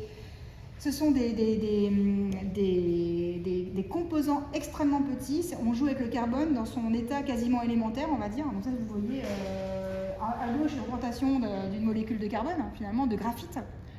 Au milieu, vous voyez comment est-ce qu'on fait pousser ces nanotubes de carbone. Donc c'est des microscopes, parce que c'est tellement petit. C'est peut-être l'épaisseur d'un cheveu, ce que vous voyez là, dans la largeur. Et ça a des propriétés. Donc c'est du carbone quasi pur, organisé selon sa cristallographie bien précise. Ça, dans les matériaux, ça peut amener des fonctions de conductivité électrique extrêmement intéressantes, de renfort mécanique extrêmement intéressant, dès lors qu'on sait les positionner correctement dans une matrice résine au milieu de fibres de carbone, par exemple. Donc ça, c'est des choses sur lesquelles on travaille en amont, typiquement avec des gens du CEA. Et tout ça, on cherche aussi à trouver un intérêt pour la cryogénie. On cherche à transformer nos réservoirs, qui sont aujourd'hui des réservoirs métalliques aluminium, en réservoirs composites, parce qu'on sent qu'on peut gagner de la masse. Énormément de masse en fait. Donc, qui dit gagner de la masse, normalement, si on n'est pas trop mauvais au niveau de fabrication, on gagne aussi des coûts. Voilà. Je résume quand même, mais c'est un peu ça l'idée. On a des travaux aussi sur les élastomères. On a des élastomères un peu partout sur le lanceur, parce que les élastomères, ils ont une fonction d'amortissement dynamique, etc. Par contre, les élastomères, c'est hyper capricieux, hyper compliqué à comprendre en termes de comportement, parce que c'est un comportement visco-élastoplastique. Donc, ça s'étire, ça se plastifie, bon bref, ça a des rigidités qui évoluent avec la température, avec la vitesse de sollicitation. Bon, c'est un truc infernal, mais c'est super efficace en termes de performance. Et après, pour la petite blague aussi, on s'est pas mal pris le chou sur les lanceurs, notamment sur Ariane, quand il a fallu faire évoluer la gamme d'élastomères. Figurez-vous que c'est quand même du caoutchouc, et c'est caoutchouc naturel. Ce caoutchouc naturel, on ne sait pas pourquoi, mais il répond beaucoup mieux qu'un caoutchouc synthétique. Donc, quand on a dû passer de la forêt du Zaïre à la forêt argentine, ou indonésienne, pardon, ça a été une catastrophe parce que le caoutchouc n'était plus du tout le même. Et donc là, il a fallu requalifier complètement cet élastomère qui entrait dans la composition de système d'amortissant. Typiquement, entre le booster d'Ariane et le corps central, vous imaginez que vous avez une poussée qui vient énormément, qui est très dynamique avec beaucoup de vibrations à l'intérieur. Pour éviter qu'on pète tout le corps central, il a fallu amortir ces vibrations dynamiques et donc on a mis ces gros lamifiés d'élastomère avec lamifié élastomère métal et élastomère métal. Et donc quand il a fallu changer la source d'élastomère, ça a été la croix et la bannière. Voilà. Je passe. Là on monte un petit peu en TRL, c'est-à-dire qu'on monte un petit peu en niveau de démonstration et on va sur des éléments structuraux. Donc là vous voyez un cône, ça n'a pas l'air comme ça, mais... Donc c'est un cône d'adaptateur de charge utile, c'est-à-dire que c'est typiquement ce qu'on peut mettre sous un satellite en haut du lanceur. Il est plutôt en composite d'habitude, mais là on a essayé de voir sur une solution métallique beaucoup moins chère, mais métallique sandwich, c'est-à-dire 2 pots métalliques et dedans une mousse métal. Qui permet du coup, avec le métal, c'est vachement plus simple pour souder, etc. Donc on s'est dit, ça, si on arrive à faire un truc aussi léger que le composite, mais moins pénible à souder, à mettre en œuvre que le composite, c'est tout bénef. Donc on a testé ça là-dessus, sur un exemplaire échelle 1, pour se rendre compte des difficultés après d'assemblage, etc. Là, ce que vous voyez en bas, c'est plutôt des aspects autour de la thermique. Donc vous voyez des protections thermiques de type mousse qu'on vient coller normalement à l'extérieur pour protéger du froid, mais qui sont aussi capables d'endurer du chaud. Vous voyez là au milieu, vous voyez une aile d'avion avec du givrage. En fait, il ne faut pas croire, mais le givrage, c'est aussi un phénomène très pénible pour nous, parce que forcément, comme on a des ergols cryo à l'intérieur, ça va refroidir, ça condense tout de suite l'air gluané, vous imaginez bien, et donc on crée du givre, voire de la glace, partout sur le lanceur. Et la problématique, c'est de savoir si cette glace, quand on va commencer à décoller, et donc on va mettre une ambiance de vibration énorme sur le lanceur, comment être sûr que cette glace ne va pas se casser la figure sur des organes vitaux du lanceur, typiquement des organes de séparation potentielle des étages, etc. Donc voilà, savoir prévoir la création de givre, son passage de givre à glace, et sa capacité à tomber ou pas, voilà, on se pose des questions, voyez. Oh, c'est pas forcément qui répondre d'ailleurs. Modéliser tout ça, c'est complexe. Ça, donc je suis passée au vert, je suis passée aux aspects conception, architecture, démonstration. Donc là, c'est plus des études qu'on a pu faire nous en interne, justement. Alors par exemple, ce que vous voyez en bas, vous voyez finalement un support de charge utile, la charge utile principale. Donc le satellite principal, vous le mettez au-dessus, là, à l'interface ronde que vous voyez sur le cône bleu clair. Et ensuite, vous profitez finalement qu'il y a encore de la place sous la coiffe pour mettre plein de petits machins qui peuvent être intéressés pour partir aussi en même temps, à pas cher. Donc plein de petits micro-satellites, nanosatellites, que vous allez proposer sur des étagères, comme ça on appelle ça les jardinières, nous. Petites étagères orange qu'on vient greffer déjà sur le concept existant de la partie haute, de l'assemblage pour la charge utile principale. Petites étagères sur lesquelles on va pouvoir venir mettre des racks dedans il y a plein de petits micro-satellites qu'on pourra larguer plus tard. Donc là, typiquement, l'idée, c'était de savoir mettre ces petits machins-là sans que ça perturbe du tout l'empilement partie haute de la charge utile principale. Parce que pour le commercial qui va vendre la fusée, Ariane Espace, il faut qu'il dise à sa charge utile principale, son gros satellite, que bon, on te met des petits trucs à côté de toi, mais t'inquiète pas, ça te fait rien, quoi. Et ce qui n'est pas évident, parce que quand vous mettez des petits machins avec de la masse, etc., il peut y avoir des phénomènes dynamiques, il peut y avoir des phénomènes d'encombrement ou d'opérations qui sont complexes à gérer. Donc l'enjeu, c'était de trouver des solutions. Cette espèce de plaque orange, là, qui a une drôle de forme, pas lourde, mais qui savait aussi découpler finalement tout l'environnement dynamique de la petite charge utile secondaire par rapport à la charge utile principale, quoi. Voilà. Ça, c'est un autre exemple de... Alors là, c'est pareil, ça c'est... bon, je vais aller vite, mais donc ça, ça fait partie des crash programmes qu'on voulait faire, là, des éléments de démonstration qu'on veut faire très rapidement. Donc là, c'est une porte de réservoir, de fond de réservoir, tout carbone, avec des fonctions intégrées. Donc l'objectif, c'était de dire qu'on veut... Je résume, il y a plein d'équipements fluides dans des réservoirs pour pouvoir mettre en condition la plus optimale possible les carburants avant qu'ils entrent dans le moteur. En gros, quand vous avez des liquides comme ça, qui sont soumis à des aspirations fortes pour aller dans le moteur, parce qu'il y a un gros débit, on peut avoir ce qu'on appelle de la cavitation, c'est-à-dire que nos carburants vont venir faire des bulles, et ces bulles d'air, là, en fait, ou ces bulles de gaz, plus exactement, peuvent engorger le moteur et le faire tomber en rade, si je résume. Donc il faut qu'on assure absolument que le liquide qui passe à grand débit soit nickel, laminaire, sans bulles, machin. Donc c'est pour ça qu'on a des systèmes comme ça qu'on appelle anti-vortex ou anti-cavitation au fond des réservoirs, au niveau de la ligne d'alimentation du moteur. Et ces machins-là, c'est toujours des choses qui sont rajoutées et donc avec une complexité supplémentaire dans le réservoir. Nous, on s'est dit, on va faire le composite, il permet d'intégrer plein de fonctions en même temps dès lors qu'on sait bien le fabriquer et qu'on utilise les bons moyens de fabrication pour ça. Donc faisons une démonstration qu'on sait intégrer nos éléments d'équipement fluide directement dans la porte. Bon, c'était ça l'objectif. Et tout ça, ça passe en cryo. Donc il fallait vérifier que une fois qu'on met ça en cryogénie, à froid, donc là on a fait à l'azote liquide, eh ben, on n'a pas de problème d'étanchéité, etc., etc. Et que tous les collages et assemblages qu'on a pu faire se comportent bien. Voilà. Bon, là je vais passer parce que sinon je vais vous expliquer pendant des heures, mais c'est aussi la branche outils et méthodes où on a pas mal de travaux sur des outils en interne pour justement améliorer les méthodes, les rendre plus efficaces pour savoir correctement concevoir et dimensionner nos structures. Et puis on a aussi des sujets où on travaille aussi avec nos industriels pour mieux appréhender ce qui se passe dans les détails de nos structures composites notamment, avec des phénomènes qu'on essaye de rendre de plus en plus précis dans leur simulation. Bon, je passe mais c'est... Voilà ce qu'on fait chez moi. Alors là, j'ai passé après, j'ai essayé de faire vite parce que, voilà, il est 39. Je vais essayer quand même de vous faire un petit aperçu de la façon que je vois le CNES et puis avec un peu un lien aussi avec vous. C'est-à-dire que, comme on est, enfin vous avez vu, on fait toujours rêver les gens, le spatial fait rêver les gens, ça c'est clair. Et c'est normal parce qu'effectivement, on se projette dans les capacités technologiques d'un côté que l'humain sait mettre en place pour regarder sur l'espace, pour regarder la Terre, etc., puis pour regarder au-delà.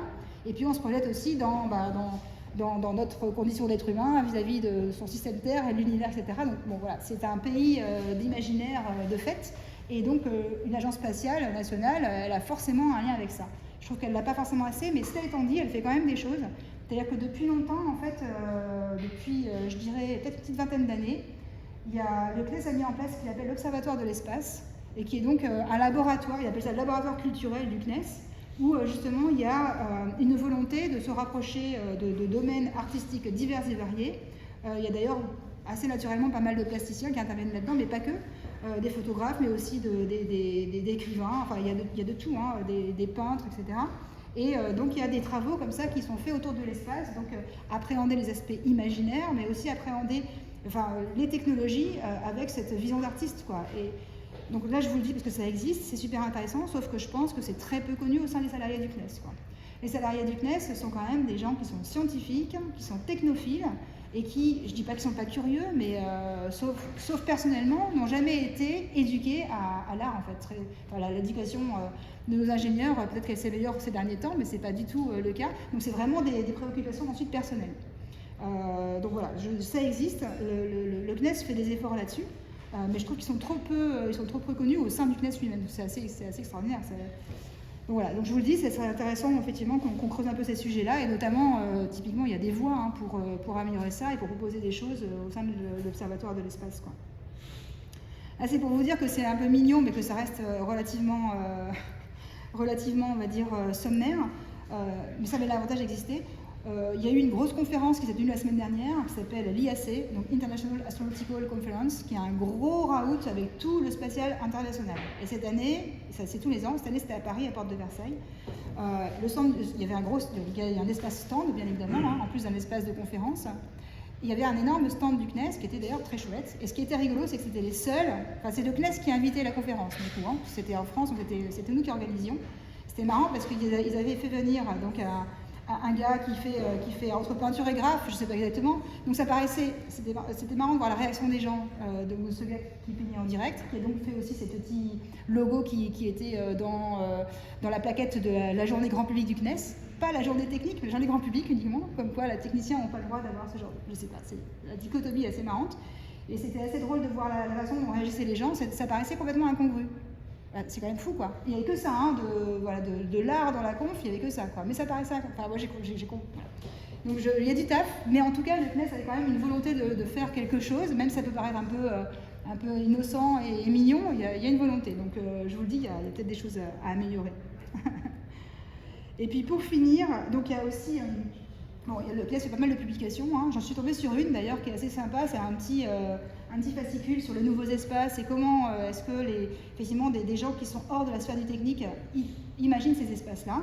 Notamment, il y avait une designer qui s'appelle Nathalie Grasset là, qui a fait une interview, et je trouvais ça sympa parce que ça fait la transition vers la suite, mais ce qu'elle disait, c'est que ne pas abandonner notre imaginaire au profit de la technologie, veiller à ce que l'espace soit vraiment au profit de tous et pas de quelques-uns seulement. Les défis qui s'annoncent sont importants et le sens critique et la créativité du design y auront toute leur place. Donc ça c'est appel à vous, hein, voyez, gardez-nous les pieds sur terre et mettez la tête aussi dans le rêve. Je pense qu'il y a beaucoup de choses à faire avec le milieu artistique pour donner du sens à notre action, quoi. Aujourd'hui je trouve qu'on s'y perd un peu. Je veux dire, est-ce que ça a du sens de promouvoir l'homme sur Mars? Là est la question. Est-ce que ça a du sens de continuer à développer des systèmes hyper performants mais potentiellement qui ne se posent pas trop la question de l'impact sur les ressources? Ça c'est la question. Même si côté CNES, il y a effectivement une délégation au développement durable qui existe depuis quelques années et qui dans notre écosystème paraît être assez en avance. Je ne dis pas que c'est génial, mais c'est assez en avance, donc c'est bien parce que ça veut dire que nous, en tant qu'agence spatiale au cœur d'un écosystème, on a forcément une grosse influence potentielle. Par contre, au sein du CNES, on va se rendre compte qu'on est comme une société française, c'est-à-dire que comme on est en plus technophile à fond, je veux dire que la direction du développement durable, quand elle est connue, elle n'est pas forcément super bien vue, quoi. On a énormément de mal à faire bouger les gens vers c'est quoi le CNES demain dans un monde avec des limites planétaires bien définies. Est-ce qu'on a encore un acte c'est quoi notre rôle dans ce monde qui ne pourra pas continuer avec une croissance infinie, etc. etc. Vous voyez. Et ça, on est au cœur de la problématique, mais aujourd'hui, j'ai des discussions assez animées avec mes collègues, je vous dis tout de suite. Assez animées. Voilà, donc quelques planches là-dessus pour vous dire un peu ce qui se passe et quel est mon investissement, on va dire, dans ce domaine-là. Juste pour vous dire que quand même au CNES, parce qu'il y a des scientifiques qui travaillent avec les données satellites, là vous avez un exemple de Benoît Messignac, qui est un ingénieur climatologue au CNES et qui bosse au GIEC, quoi, typiquement, donc qui fait partie prenante des scientifiques du GIEC. À droite, je l'ai mis aussi parce qu'elle date de décembre 2021, comme quoi rien n'est jamais trop tard. Notre président a signé une charte d'éthique de déontologie. Donc c'est assez nouveau. Jusqu'à maintenant, on parlait de déontologie. Et la déontologie, c'était, si je vous résume le truc, c'est ce qu'on appelle la loi Sapin 2. C'est-à-dire que si je vous résume encore plus, c'est qu'on évite toute corruption entre clients et fournisseurs. Donc là, on monte d'un cran, on parle d'éthique. Donc qu'est-ce que c'est que l'éthique? Qu'est-ce que c'est que les valeurs qu'on partage? C'est quoi l'éthique du spatial? Ça, c'est pour l'instant, il y a une charte, donc on peut s'appuyer là-dessus, mais j'attends de voir comment elle va être déclinée. Mais il y a des choses... voilà, on va dire qu'au sein du CNES, on accepte de dire qu'il y a une éthique du spatial à mettre en place et que qu'est-ce que ça veut dire dans le monde dans lequel on vit et comment est-ce qu'on accompagne finalement les transitions. Donc ça, ce que je vous mets ici sur cette image-là, c'est finalement un peu la com officielle de cette fameuse délégation de développement durable, où en gros, si je vous résume ce que je voulais mettre dans la planche, c'est qu'en haut, vous voyez les différents acteurs avec qui on bosse, qui sont assez multiples. D'accord, il y a des partenaires industriels, il y a des communautés qui utilisent les technologies de l'espace, il y a des autorités locales, il y a l'Agence spatiale européenne, il y a des représentants du personnel. Attends, j'ai pas dit donc je suis, j'ai oublié de dire que j'étais élue en local et en centrale. Par ailleurs, il y a des gens de l'Union européenne, etc., etc. Donc le CNES, en étant au cœur de tout ça, on sent bien qu'il a un rôle potentiellement d'influenceur, si je puis dire comme ça, pour aller vers ce sens-là. Ce que vous avez en bas à droite, c'est ce qu'on appelle la matrice de réalité, c'est-à-dire en abscisse l'importance pour le CNES d'une action et en ordonnée l'importance pour la partie prenante. Et donc moyen, haut, très haut. Et vous avez différentes petites choses inscrites dessus avec un code couleur. Donc par exemple, l'égalité des genres et la diversité, par exemple le support pour la compétitivité, par exemple le partenariat, par exemple la conception j'arrive même pas à le dire ici, mais vous avez différentes choses, et notamment tout ce qui est potentiellement de l'ordre de ce qu'on appelle la RSE, la responsabilité sociétale et environnementale d'une entreprise. C'est en gros comment est-ce qu'on fait que cette entreprise prenne en compte tous les enjeux sociétaux, que ce soit correctement faire travailler les gens, promouvoir justement une égalité des genres bien évidemment, mais une inclusivité, comme on dit, de toutes les parties prenantes de la société dans laquelle on vit.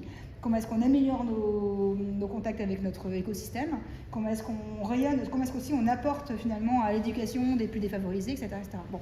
Et puis la partie environnementale, c'est comment est-ce qu'on gère bien évidemment nos dépenses énergétiques au sein de nos établissements, au sein de nos fonctionnements, enfin, au sein de notre utilisation du numérique, mais aussi comment est-ce qu'on conçoit des projets de systèmes spatiaux qui sont éco-responsables. Je ne sais pas si c'est possible, mais en tout cas qui connaissent finalement ce qu'on appelle l'éco-conception, hein, qui connaissent finalement l'impact sur tout leur cycle de vie environnemental, en carbone, biodiversité, ressources en eau, etc., et qui font des choix pour les limiter, quoi. Donc ça, c'est extrêmement complexe, hein, parce que on le voit en fonction du degré dans lequel on va. On peut regarder ça de manière macroscopique sur un système de lancement. Donc on a déjà fait effectivement une analyse du cycle de vie entre Ariane 5 et Ariane 6, par exemple, pour montrer les postes, là où on pouvait améliorer les choses. Mais après, quand on rentre dans le système de lancement lui-même, on va comparer, par exemple, un procédé de fonderie par rapport à un procédé de fabrication additive. Il faut avoir un nombre de données en hypothèse énorme pour pouvoir être capable de statuer, quoi. Et ça va dépendre de l'alliage, du type de fabrication additive, etc. etc. Voilà, c'est extrêmement complexe. Donc mais ça n'empêche qu'il faut quand même le faire, il faut se poser la question. Là, je vous ai mis quelques vues, donc la page de l'intranet du CNES sur la RSE. Donc il y a une tentative de communication, mais je peux vous dire que si je fais un sondage, un micro-trottoir dans les couloirs, il n'y a pas vraiment de qui savent ce que ça veut dire qu'RSE. Hein. Mais bon, on va y arriver. En bas, ce que je vous ai mis, c'est une page spécifique pour le SCO. Le SCO, c'est le Space for Climate Observatory. Donc ça, c'est une initiative CNES qui a rassemblé l'écosystème spatial, qui est producteur de données spatiales et qui met en lien la donnée spatiale vers les utilisateurs, que ce soit les utilisateurs locaux, qu'ils soient dans les communes, qu'ils soient chez les médecins, chez les agriculteurs, etc. etc. Et donc le SCO met en place des projets et soutient des projets pour utiliser la donnée spatiale vers justement à des utilisations vraiment directement utilisables pour notamment gérer des changements et des transitions environnementalement et économiquement viables, on va dire. Voilà. Là-haut, c'est l'équipe internationale qui a mis en œuvre un satellite qui s'appelle SWOT, qui est un satellite d'observation de la Terre à des fins d'observation climatique également. Ça, c'est juste pour vous réexprimer que comme on est au sein d'une coopération internationale et qu'on est en lien avec plein d'agences aussi nationales, étrangères, je pense qu'on a vraiment un rôle à jouer aussi pour faire bouger ces gens-là. Et à l'IAC notamment, la conférence dont je vous ai parlé, on a fait une présentation sur la RSE. C'était assez marrant de voir que finalement, on était les seuls à le faire. Mais par contre, ça a fait tilter les gens, quoi. Et donc, on ne désespère pas d'avoir des contacts avec nos homologues japonais, américains, chinois, j'en sais rien, mais bon, voilà, même au sein de l'Europe, allemands, italiens, etc. Donc pour essayer de mettre en place cette responsabilité collective et l'impact que ça a sur nos systèmes spatiaux, quoi. Voilà. J'avais un petit film à vous montrer qui était un film justement de la chef de la délégation du développement durable qui exprimait lors d'une journée de l'innovation qu'il fallait désormais fabriquer des systèmes dans le cadre des limites planétaires. Je ne sais pas comment ça a été entendu, mais c'était assez marrant. Par curiosité, je pourrais vous le montrer après. Je voulais juste aller assez rapidement vers... ça, je vous ai montré un peu ce qui se faisait au niveau du CNES de manière descendante, je veux dire, comment le CNES s'organise. Et je voulais aussi vous expliquer qu'au sein du CNES, il y avait des collectifs de salariés qui s'étaient montés pour justement challenger et pousser un peu plus encore cette responsabilité finalement environnementale qu'on doit prendre, sociétale et environnementale, d'accord ? Donc pousser la stratégie RSE au bon niveau avec la bonne vitesse. Il y a de l'enjeu. Hein. Donc il y a deux collectifs de salariés qui sont mis en place. Historiquement d'abord le GREC, donc le groupe de réflexion sur les questions écologiques au CNES. Donc le GREC, c'est quelques personnes qui se sont auto-investies du fait d'éduquer finalement les salariés CNES aux enjeux écologiques et aux défis que ça engendre. Donc derrière, ce qu'ils font concrètement, c'est qu'ils organisent des éco-conférences. Donc ils ont tout un réseau de gens plus ou moins connus, souvent même des têtes d'affiche là, qu'ils font intervenir pendant 1 heure, 1 heure et demie sur la pause de midi et 2 par webinar là, pour tous les CNES. Super intéressant, on a des gens extrêmement brillants bien évidemment. Là en bas il y a un petit film, je vais vous montrer en off, mais parce que j'ai pas le temps, mais avec justement un medley qu'on a fait pour la conférence IAC avec toutes ces interventions, donc Dominique Beau, Francis Allais, Jean Covici, Séverine Millet, etc. Donc des gens qui ont tout un tas d'expériences, enfin tout un tas dans leur périmètre finalement de recherche ou de vie professionnels ont cette question au cœur et qui vont l'aborder de manière très différente et très complémentaire sur des aspects très scientifiques mais aussi des aspects sociologiques, économiques et potentiellement pourquoi pas artistiques. Voilà. Donc c'est super intéressant et ça commence à être accepté par le CNES qui lui-même se fait le relais désormais de ces éco-conférences. Donc un truc qui était fait un peu en loose day au début, maintenant c'est officiellement sur les intranets, on en fait les pubs, etc. Et puis à gauche, il y a un autre collectif qui s'appelle Éclair. Donc nous, on aime beaucoup les acronymes. Hein. Donc ensemble, au CNES, pour lancer des actions à impact responsable. Donc là, l'idée, c'est de dire qu'on veut avoir des actions... c'est bien beau de blablater, mais il faut des actions concrètes. Donc on veut les porter pour que finalement, au sein du CNES, pour les salariés du CNES, il y ait ces actions concrètes. Donc on a fait plusieurs groupes de réflexion en fonction des sujets qui nous semblaient être nécessaires. Donc un groupe biodiversité, un groupe finance, un groupe éco-conception, un groupe alimentation, un groupe travailler autrement, énergie et carbone, et puis un truc qui s'appelle éducation populaire, EduPop, donc c'est un lien fort avec le grec, sensibiliser les salariés du CNES aux enjeux de RSE et les faire passer à l'action. Voilà. Des exemples de posters qu'on affiche à droite à gauche sur pourquoi pas prendre le train plutôt que l'avion entre Toulouse et Paris. Alors je ne dis pas que ça fait grincer, hein, mais bon, on va y arriver. Et puis pourquoi pas avoir un peu plus d'alimentation non carnée à la cantine. Ça paraît bête comme ça, mais il faut faire de l'éducation. Donc on fait des posters, on fait des flyers, on fait des petits moments de partage pour ceux qui le veulent. La difficulté, c'est toujours de réussir à capter les non convaincus, quoi. En tout cas, c'est parce que ceux qui sont convaincus sont là, bien évidemment, mais réussir à capter les autres, et c'est tout l'enjeu. Voilà. Et puis on fait aussi des petites planches, un petit teasing, une petite présentation en 20 planches pour expliquer les enjeux climat, énergie, ressources, et puis en quoi, justement, rejoindre Éclair, finalement, peut les aider à entrer en action pour ceux qui le souhaitent. je passe ça. Mais voilà, c'est l'organisation qu'on met en place, essayer de montrer l'intérêt des low-tech. Je ne vais pas faire de discours là-dessus parce que j'ai pas le temps. Ouais, j'ai fini. Ah, je suis désolée, hein, parce que je savais que ça allait être long, mais bon.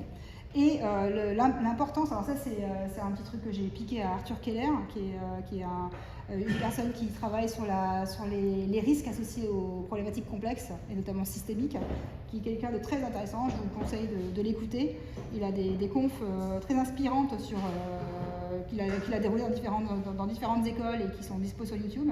Et donc qui dit que finalement, pour se mettre en action, il faut mettre en place un petit écosystème, privilégier le local, privilégier le petit, mais pour pouvoir expérimenter et puis justement montrer à d'autres que ça peut fonctionner. Et donc là-dedans, finalement, dans ces écosystèmes-là, il y a forcément des rôles particuliers pour chacun d'entre eux. Et il faut savoir se positionner dans ces rôles-là. Donc un rôle de penseur, un rôle de faiseur, un rôle d'aspirateur, d'organisateur et de facilitateur.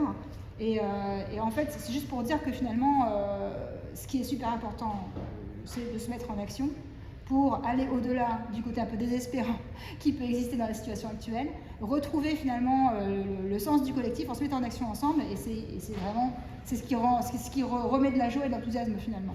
Et donc c'est ce qu'on essaie de faire passer aussi au sein du CNES. Pour l'instant, effectivement, on a plutôt tendance à réussir à prêcher les convaincus, mais notre boulot, c'est de réussir à choper les autres aussi. Sachant que, étant tous très technophiles, il faut qu'ils aillent au-delà de cette crainte de ne plus avoir de boulot intéressant à faire demain. Et donc ils sont potentiellement dans le déni finalement de cette problématique environnementale, parce qu'ils savent que ça va fondamentalement changer leurs habitudes, leur façon de travailler, les systèmes qu'ils vont concevoir. Ce qu'il faut qu'on arrive à faire, c'est montrer que ce changement finalement va être super intéressant, encore plus créatif, encore plus innovant et enthousiasmant, quoi. Voilà. Donc je passe, et j'ai 2 petites phrases de conclusion que j'aime bien maintenant, que j'essaie de mettre en mantra là. Donc il y en a une première, je ne sais pas si vous savez qui c'est. Donc étonner la catastrophe par le peu de peur qu'elle nous fait. Donc ne pas rester figé. Donc ça c'est Victor Hugo qui l'a dit. Et puis il y en a une autre qui est pas mal vue, que j'ai entendue il n'y a pas très longtemps, qui est la radicalité, c'est faire ce qui est nécessaire et pas ce qui est possible. On nous traite souvent de radicaux quand on commence à parler d'environnement, etc. Il faut remettre ça à sa place en fait. Et donc là, ça peut paraître quand même assez soft comme ça, et celui qui l'a prononcé cette phrase, c'est plutôt une jeune fille qui milite à Extinction Rebellion. J'ai trouvé ça pas mal, donc je l'ai mise aussi. Voilà, et j'ai enfin fini. Merci Marie.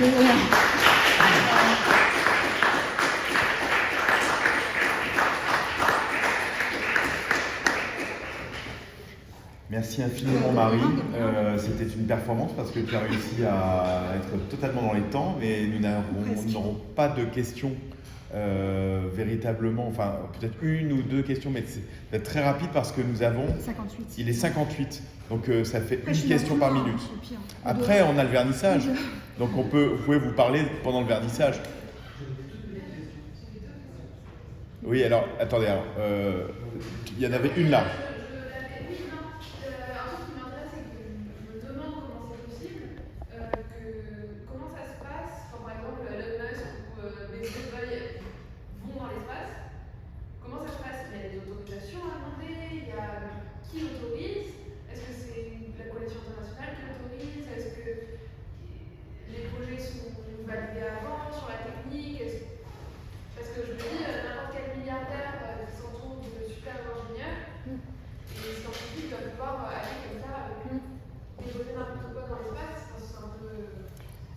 Alors, très… La question de la juridiction et Starlink, par exemple, Voilà, alors, donc ceux qui autorisent, c'est l'État de lancement qui a lui-même une loi sur les opérations spatiales. En France, on en a une aussi, eux ils en ont une, d'ailleurs historiquement plus ancienne que la nôtre.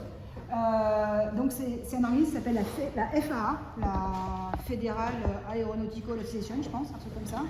En gros, c'est l'équivalent de la DGAC pour nous, donc la Direction Générale de l'Aviation Civile, qui fait aussi l'autorisation pour les systèmes spatiaux, mais de tout temps, historiquement c'est ça. Et en fait, ce qui se passe, c'est que très clairement, ils se font déborder par Bezos et Musk.